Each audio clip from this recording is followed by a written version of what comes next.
આપણા પ્રાચીન શાસ્ત્રોમાં ધર્મના જ્ઞાનનો સાગર છે, પણ તેમાં નીતિ નિયમ અને વેદ ઋચાઓની સાથે સાથે વિજ્ઞાન અને ટેકનોલોજી પણ સામેલ છે. વિચારો, દરેક દેવદેવીના હાથમાં એક અસ્ત્ર કે શસ્ત્ર છે. ઇન્દ્રનું વજ્ર જે સૌથી ઘાતક માનવામાં આવે છે, શિવજીનું ત્રિશૂળ જેના પર કાશી નગરી ઊભી કહેવાય છે. આવો આજે જાણીએ કે શિવજીનું ત્રિશૂળ અને દેવરાજ ઇન્દ્રનું વજ્ર કોણે બનાવ્યું. જણાવી રહ્યા છે જ્યોતિષાચાર્ય ઉર્વિશકુમાર પંડ્યા.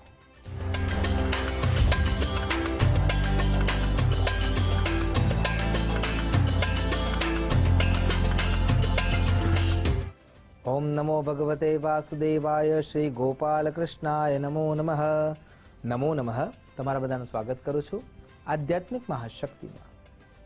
ખરા અર્થમાં જો વિચાર કરીએ તો ભગવાન સાંબસતા શિવના હાથમાં જે અમોઘ શૂળ છે, જેને આપણે ત્રિશૂળ તરીકે ઓળખીએ છીએ, ઇન્દ્રના હાથમાં જે અમોઘ શક્તિ રૂપે વજ્ર છે, આ બધાનું નિર્માણ કોણે કર્યું હશે અને કેવી રીતે થયું આનું નિર્માણ?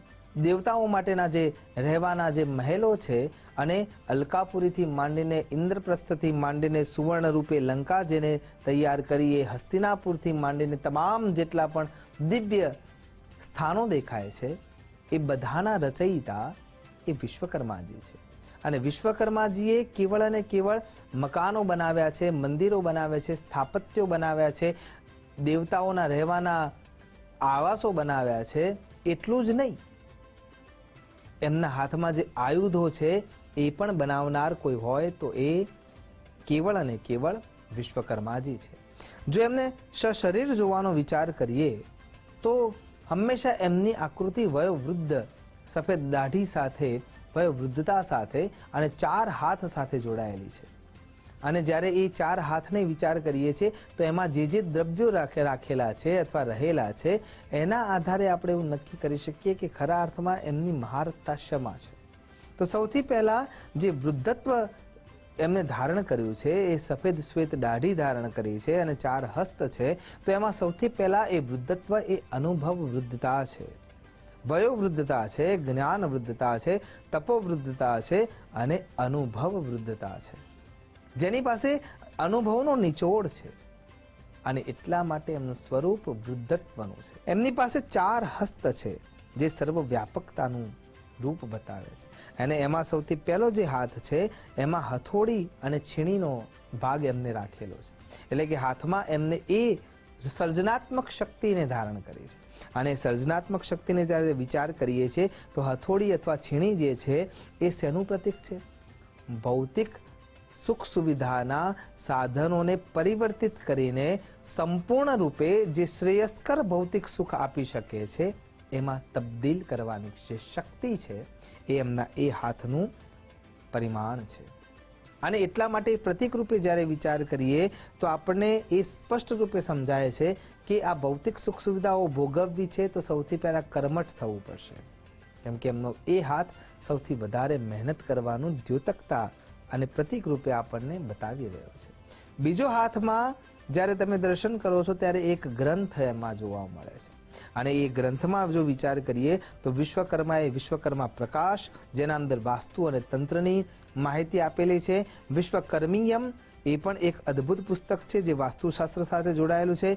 અપરાજિત પૃચ્છા એ પણ વિશ્વકર્માના આધારે રચિત પુસ્તક અથવા ગ્રંથ છે. અને એનાથી આગળ વિશ્વકર્મા પુરાણ, એમાં પણ વિશ્વકર્મા નામ જ સમજાવે છે કે વિશ્વને કર્મના માધ્યમથી જેને આલંબિત કરી દીધું છે એવા વિશ્વકર્મા. એટલે બીજા હાથમાં દ્રવ્ય છે એ ગ્રંથ છે. અને ગ્રંથ આપણને સમજાવે છે કે જ્ઞાન વિના સિદ્ધિ મળી શકતી નથી. એટલે અને ગ્રંથને આધારભૂત જો વિચાર કરીએ તો ગ્રંથમાં માહિતી શેની છે? પૃથ્વી, એટલું જ નહીં, બ્રહ્માંડ. અને એ બ્રહ્માંડના ખૂણે ખૂણામાંથી, એટલે કે દિશાઓમાંથી જે પંચમહાભૂતો આવી રહ્યા છે, એ પંચમહાભૂતોના રૂપમાં પવન જ્યારે એ સ્પર્શી રહ્યો છે તો 49 પ્રકારના પવનોની દિશા.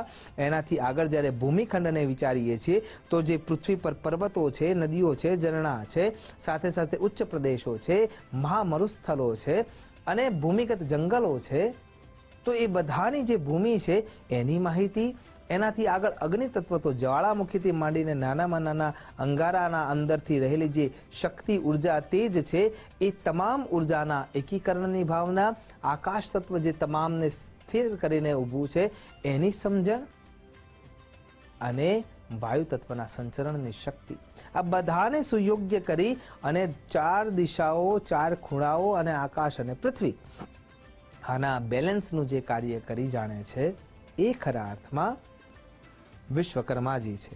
એમનો જે ત્રીજો હાથ છે એમાં કમંડળ છે, જે સર્જનાત્મક શક્તિને અને એમાં પાણી છે એટલા માટે વહન શક્તિને સૌથી વધારે મહત્વતા આપે છે. જ્યારે કોઈ પણ ક્રિયા કરી રહ્યા છો તો એ સતત ચાલતી ક્રિયા છે. બ્રહ્માજીએ પોતાના માનસ પુત્રોની રચના કરી, હૃદયસ્થ ભાગમાંથી જ્યારે ભગવાન વિશ્વકર્માને ઉત્પત્તિ કરી, છાતીના ભાગમાંથી જ્યારે ઉત્પન્ન થયા ત્યારે એમને એ દાયિત્વ સોંપવામાં આવ્યું કે મારા હૃદયના અંદર જે ઉર્મિઓ છે એ ઉર્મિઓના આધારે તમારે મને સહયોગ કરવાનો છે. અને એટલા માટે એમના જોડે જોડાઈને એ તરલતાના ભાવને, જે વાયુ રૂપે અને પાણી રૂપે જે મેમરી છે એ મેમરીને સાથે રાખી અને એમને રચના કરવાની શરૂઆત કરી. અને એટલા માટે થઈને આપણે એવું વિચાર કરીએ કે એમનો જે ત્રીજો હાથ છે એના અંદર એમને કમંડળ રાખ્યું છે સજલ સાથે. એમનો ચોથો જે હાથ છે એના અંદર નકશો છે અને દોરીનો ભાગ પણ જોવા મળે છે. એ જે દોરી છે, રજ્જુ છે, એ દોરીના માધ્યમથી એમને પૃથ્વીના ખૂણે ખૂણાને, આકાશ મંડળના ખૂણે ખૂણાને માપ્યું છે. અને ક્યાં કેટલા અંશમાં એ બેલેન્સ કરી શકવાની ક્ષમતા છે, ઉત્તર ધ્રુવથી માંડીને દક્ષિણ ધ્રુવ સુધી આ બધી જ વ્યવસ્થા એમને પોતાની દોરીના માપથી માપેલું છે અને પછી એના આધારે આ રચનાઓ કરી છે. સુવર્ણમય લંકા જ્યારે એમને બનાવવાની હતી ત્યારે પણ કોઈ ચમત્કાર નહોતો, એના પાછળ કર્મઠતા હતી, સુયોગ્ય પ્લાન હતો અને એ નકશાના આધારે કરેલી ક્રિયા હતી. દેવતાઓના આવાસો જ્યારે તૈયાર થઈ રહ્યા હતા એમાં પણ આ જ પ્રમાણેની ક્રિયા વિચારવંતતા સાથે કરવામાં આવી હતી કે એ જ્યારે ત્રિપુર ફરી રહ્યા છે અથવા અન્ય ગેલેક્સી ફરી રહી છે તો એમાં કયા પ્રમાણે ગુરુત્વાકર્ષણ બળ આવશે, કયો ફોર્સ આવશે, કેટલા વર્ષો સુધી એ તારાઓ એકબીજાના આકર્ષણ અને અપાકર્ષણને સાચવી શકશે અને છતાં પણ આ જે ઇમારત તૈયાર થઈ છે એને નુકસાન નહીં થાય. આ સંપૂર્ણ ગણતરી, એનું સંપૂર્ણ માપ જેમના હાથમાં છે એ એમનો ચોથો હાથ છે. એમના 2 વાહન છે, હંસ અને હાથી. હંસ સતત પવિત્રતા સાથે ઉત્તમતાને ઉર્ધ્વતા આપવાનું કાર્ય કરે છે અને હાથી છે એ નિરંતર શક્તિવંતતાને આપવાનું કામ કરે છે. એટલા માટે એમને 2 વાહનો રાખ્યા છે. કાર્યક્ષેત્રમાં શું છે? કાર્યક્ષેત્રમાં જો વિચાર કરીએ તો આ પૃથ્વી પર જેટલા પણ લાકડાનો તત્વ છે એટલે કે કાષ્ટ માર્ગ છે, એ શિલ્પ માર્ગ છે એટલે કે પથ્થરો, જે ધાતુમય માર્ગ છે, સપ્ત ધાતુઓ છે, સપ્ત ધાતુઓના અંદર સુવર્ણ પણ આવી જાય છે, ચાંદી પણ આવી જાય છે, અન્ય ધાતુઓ પણ આવી જાય છે, લોખંડ પણ આવી જાય છે.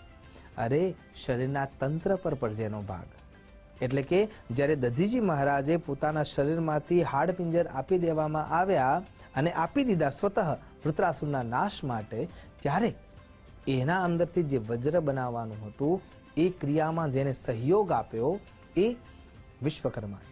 અને એટલા માટે જ જેટલા પણ દેવ દેવતાઓના હાથમાં આયુધો છે, ખડગમ, ચક્ર, ગદેશુ, ચાપ, પરિધાન, જે દેવીના હાથમાં છે, જ્યારે ચંડીપાઠ પણ આનો તાપસીપુરીને એવું જવાબ આપે છે કે જ્યારે દેવી શક્તિને અન્ય દેવોને મારવા માટેની જરૂરિયાત થઈ અને જ્યારે આયુધોની જરૂર પડી ત્યારે એ તમામ આયુધો જે દેવતાઓને એમને આપ્યા હતા એ બધા જ આયુધો માં જગદંબાને ફરીથી બનાવીને એમને આપવા માટેનું યોગ્યદાન એમને આપ્યું હતું. અને યોગ્યદાન અને યોગદાન બંને ત્યાં જોવા મળે છે. કહેવાનો અર્થ અહીંયા એ છે કે જ્યારે તમે વ્યક્તિમત્તાથી શિવતત્વ સુધી પહોંચવા માટે જઈ રહ્યા છો તો એમાં જે મુખ્ય કેન્દ્રનો ભાગ છે એ વસુધૈવ કુટુંબકમ છે.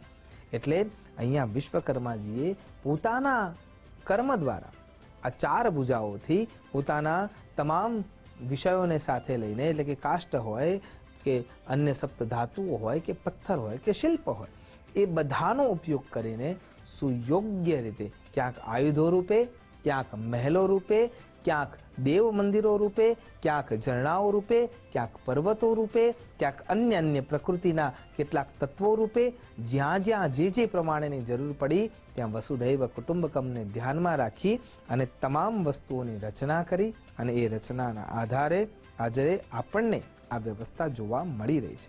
ઇવન જ્યારે શિવપુરાણનો આશરો લેવામાં આવે તો એ વખતે જ્યારે ત્રિપુરનો નાશ કરવાનો હતો, ત્રિપુરાસુરના જ્યારે નાશ કરવાના હતા, એટલે કે વિદ્યુન્માલી, કમલાક્ષ અને તારકાક્ષ એનો નાશ કરવાનો હતો, ત્યારે પણ જે ભગવાન સાંબ સદાશિવનો સર્વદેવમય રથ તૈયાર કરવાનો હતો એની રચના પણ વિશ્વકર્માજીએ કરી હતી અને એટલા માટે એ વંદનીય છે. આશા કરું છું કે આપણા અંદર જે સૃજનાત્મક શક્તિ છે એ પ્રબળ થતી જાય, આપણે આપણી એ સૃજનાત્મક શક્તિને ખરા અર્થમાં વિશ્વના કલ્યાણ માટે મૂકી શકીએ અને સુયોગ્ય રીતે આપણું જીવન પસાર થઈ શકે, એ જ અભ્યર્થના સાથે નમસ્કાર. અસ્તુ સદા શિવોહમ. નમો નમઃ.